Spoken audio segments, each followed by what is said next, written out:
আসসালামু আলাইকুম। তেলে পিঠা বানাচ্ছি। কালো জিরা দিয়েছি এখানে, পরিমাণ মতো চিনি দিয়েছি, নারকেল দিয়েছি, আটা নিয়েছি, কালো জিরা দিয়েছি অল্প একটু।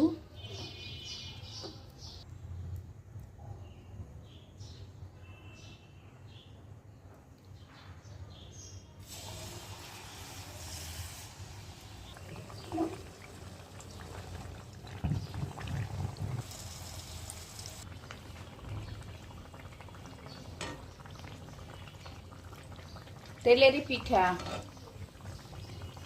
আপনারা কি পিঠা বলেন জানি না, আমরা বলি এটাকে তেলের পিঠা। ডিজাইন করে দিয়েছি, এটা দেখেছেন?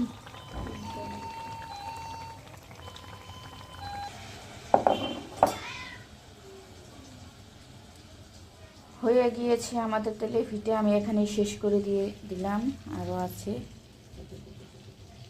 আসতেছে। আল্লাহ হাফিজ, বাই বাই, টাটা।